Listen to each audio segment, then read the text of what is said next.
है जो electromagnetic induction के प्रिंसिपल पर आधारित होता है। आसपास एक इलेक्ट्रोमैग्नेटिक फील्ड जनरेट होता है, इलेक्ट्रिकल एनर्जी को इंफ्रारेड रेडिएशन में कन्वर्ट कर देता है। तो पॉट के नीचे एक साइड में कभी कभी ज्यादा हीट आती है और एक साइड में कम, जिससे क्या है इलेक्ट्रिक बिल भी बहुत कम हो सकता है। कॉपर का भी यूज कर सकते हो, मिट्टी का भी यूज कर सकते हो। इसका रिपेयरिंग कॉस्टिंग थोड़ा ज्यादा है। आज की वीडियो में जानेंगे कि आपके लिए कौन सा सही रहेगा। क्या इंडक्शन कुकटॉप सही रहेगा या इंफ्रारेड कुकटॉप? हमेशा ये सवाल मुझसे पूछा जाता है। आज की वीडियो में जानेंगे कि आपके लिए कौन सा सही रहेगा। दोस्तों, इंडक्शन और इंफ्रारेड के 5 ऐसे इंपॉर्टेंट पॉइंट के ऊपर बात करके आपको बताने वाला हूं कि आपके लिए कौन सा सही रहेगा। लेकिन सबसे पहले आपको समझना पड़ेगा कि दोनों काम कैसे करते हैं। दोनों ही एक पॉपुलर इलेक्ट्रिक कुकिंग अप्लायंसेस है, लेकिन दोनों का काम करने का तरीका डिफरेंट है। बहुत सरल भाषा में मैं आपको समझाने की कोशिश करूंगा कि दोनों काम कैसे करते हैं। दोस्तों, सबसे पहले बात कर लेते हैं इंडक्शन के बारे में। इंडक्शन कुकटॉप एक एडवांस कुकिंग टेक्नोलॉजी के ऊपर काम करता है जो इलेक्ट्रोमैग्नेटिक इंडक्शन के प्रिंसिपल पर आधारित होता है। दोस्तों, इंडक्शन के ऊपर यहाँ पे एक कॉपर की कॉइल होती है, जो कॉइल कनेक्टेड रहता है हाई फ्रीक्वेंसी ऑल्टरनेटिंग करंट के साथ। जब यहाँ से करंट पास होता है तब इसके आसपास एक इलेक्ट्रोमैग्नेटिक फील्ड जनरेट होता है और उसके ऊपर जब आप लोग कोई भी पॉट रखोगे तो वो इलेक्ट्रोमैग्नेटिक फील्ड पॉट के अंदर से गुजरता है, जिससे क्या होता है कि पॉट में एक एडी करंट पैदा होता है, जिससे पॉट के अंदर जो एटम रहता है, कोई भी मेटल हो सकता है, इंडक्शन फ्रेंडली, ठीक है, तो उस मेटल के जो एटम रहता है वो एटम में वाइब्रेट करता है, जिससे क्या होता है ये पॉट गर्म हो जाता है।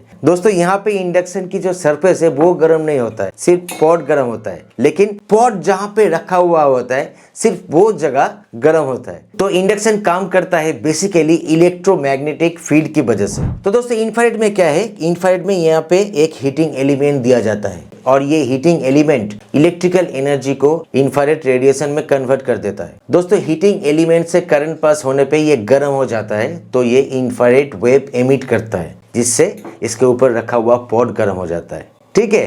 तो उसके साथ इसका जो सरफेस है, मतलब इंफ्रारेड का जो बॉडी का सरफेस है वो भी गर्म हो जाता है। दोस्तों, बस इतना ही है। आप लोग एक पॉइंट में समझ लो कि इंफ्रारेड वेव की वजह से पॉट को गर्म करता है और इंडक्शन इलेक्ट्रोमैग्नेटिक फील्ड की वजह से पॉट को गर्म करता है। तो दोस्तों, अभी बात कर लेते हैं बहुत ही इंपॉर्टेंट पॉइंट, यूनिफॉर्म हीटिंग। दोस्तों, इंडक्शन में यूनिफॉर्म हीटिंग नहीं होता है अनलेस कुकवेयर का डिजाइन और मटेरियल सही ना हो। दोस्तों, इंडक्शन की हीटिंग पैटर्न कुछ पैटर्न को फॉलो करता है। अगर कुकवेयर की बॉटम इवेंटली मैग्नेटिक और फ्लैट हो तो हीट डिस्ट्रीब्यूशन बेटर होती है। लेकिन दोस्तों, अगर कुकवेयर अनइवन हो या मटेरियल यूनिफॉर्म ना हो तो वहां पे हीटिंग थोड़ा पैची भी हो सकता है। शायद ये आप लोग नोटिस कर चुके हो कि इंडक्शन में जब आप लोग खाना कुछ भी कुक कर रहे हो तो पॉट के नीचे एक साइड में कभी कभी ज्यादा हीट आती है और एक साइड में कम। तो उससे क्या है कि एक साइड में खाना जलने का चांसेस रहता है और दूसरी साइड में मतलब खाना चिपक जाता है एक साइड और दूसरी साइड में नहीं चिपकता है। लेकिन दोस्तों, इंफ्रारेड में ऐसा कुछ बात नहीं है। इंफ्रारेड यूनिफॉर्म हीटिंग प्रोवाइड करते हैं। हीट पूरी कुकवेयर सरफेस पर इवेंटली डिस्ट्रीब्यूट होती है। दोस्तों, अभी बात कर लेते हैं next point, cost efficient. Induction में जब भी आप लोग कुछ भी कुक कर रहे हो तो हीट डायरेक्टली पॉट के अंदर जनरेट होती है, ठीक है, जिससे क्या है कि हीट वेस्टेज भी कम होता है। देखिए, यहाँ पे अगर इंडक्शन में आप लोग कुछ भी रख के खाना बनाओगे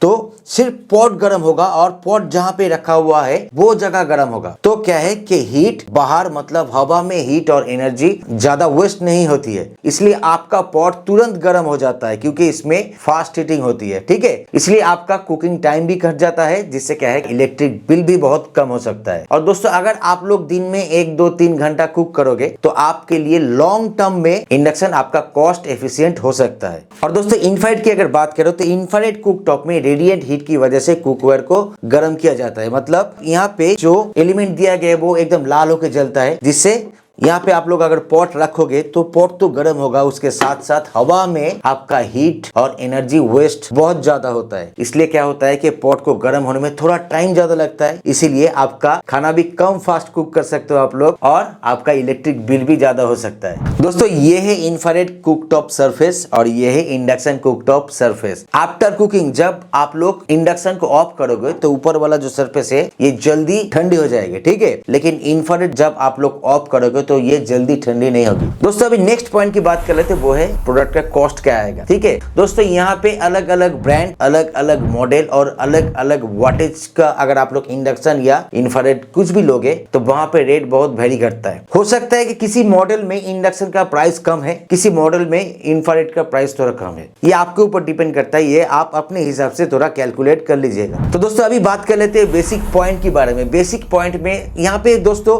दोनों में डिफरेंशिएट करना बहुत ही मुश्किल है, क्योंकि किसी किसी पॉइंट में इंफ्रारेड 1-2 पॉइंट आगे चला जा रहा है, किसी किसी पॉइंट पे इंडक्शन 1-2 पॉइंट आगे चला जा रहा है। ये आपके ऊपर डिपेंड करता है कि आपके लिए कौन सा बेटर रहेगा। दोस्तों अभी बेसिक पॉइंट के बारे में अगर बात करें तो इंडक्शन में मैग्नेटिक बेस वाली कोई भी यूटेंसिल आप लोग यूज कर सकते हो, लेकिन इसमें आप लोग डायरेक्टली कॉपर, एल्युमिनियम, सिरेमिक कोई भी यूटेंसिल यूज नहीं कर सकते। लेकिन इंफ्रारेड में आप लोग कोई भी बर्तन यूज कर सकते हो, कॉपर का भी यूज कर सकते हो, मिट्टी का भी यूज कर सकते हो, एल्युमिनियम का भी यूज कर सकते हो, ये आपके ऊपर डिपेंड करता है। ठीक है दोस्तों, इंडक्शन की जो यूटेंसिल मार्केट में आता है वो थोड़ा एक्सपेंसिव हो सकता है। इंफ्रारेड का यूटेंसिल एक्सपेंसिव थोड़ा बहुत इसके मुकाबले थोड़ा बहुत कम हो सकता है। और सबसे इंपॉर्टेंट पॉइंट कि अगर आपके घर में कोई भी यूटेंसिल है इंफ्रारेड के लिए, आपका घर में यूटेंसिल रहेगा उससे आप लोग काम चला सकते हो। नेक्स्ट पॉइंट की अगर बात करो तो इंडक्शन में इसका रिपेयरिंग कॉस्टिंग थोड़ा ज्यादा है, लेकिन इंफ्रारेड में रिपेयरिंग कॉस्ट इंडक्शन के मुकाबले थोड़ा कम है। और दोस्तों सबसे इंपॉर्टेंट पॉइंट, अगर आपके घर में कोई भी ऐसा आदमी है जिसको पेसमेकर लगाया हुआ है तो थोड़ा कॉन्शियस रहना पड़ेगा इंडक्शन अगर आपके घर में है तो। जब इंडक्शन ऑन रहेगा मिनिमम आपको 1.5 से 2 फीट गैप डिस्टेंस मेंटेन करना पड़ेगा, लेकिन इंफ्रारेड में ऐसा कोई बात नहीं है, आप लोग इजीली यूज कर सकते हो। और दोस्तों आपके घर में अगर छोटा बच्चा है, मतलब इंफ्रारेड में अगर आप लोग कुछ भी कुक कर रहे हो तो इंफ्रारेड एकदम लाल हो जाता है, इंडक्शन नहीं होता है। आप लोग जब खाना कुक कर रहे हो तब भी आपको कॉन्शियस रहना पड़ेगा इंफ्रारेड के बारे में। कुकिंग करते करते आप लोग दूसरा कुछ काम कर रहे हो तब भी आपको कॉन्शियस रहना पड़ेगा इंफ्रारेड के बारे में। ठीक है, ये एकदम गर्म होकर लाल हो जाता है। कभी कभी हो सकता है कि गर्म तेल अगर इसके ऊपर गिर जाए तो आग पकड़ ले सकता है, ये आपको बहुत ध्यान में रखना है। लेकिन इंडक्शन में ऐसा कुछ आपका टेंशन वाली बात नहीं है। तो दोस्तों उम्मीद करते हैं कि आप समझ चुके हैं कि आपके लिए कौन सा बेटर रहेगा। अगर मेरे से कोई भी पॉइंट छूट गया है तो आप लोग मुझे माफ कर दीजिएगा। मैं कुछ अच्छी क्वालिटी इंडक्शन और इंफ्रारेड का परचेस लिंक नीचे डिस्क्रिप्शन में दे दूंगा, अगर आप लोग चाहो तो वहां से परचेस कर सकते हो। दोस्तों वीडियो अगर अच्छा लगा तो लाइक कर देना, चैनल में अगर नए हो तो सब्सक्राइब कर लेना। अभी के लिए इतना ही, फिर मिलेंगे एक नया home and kitchen related video के साथ। तब तक के लिए जय हिंद, जय भारत।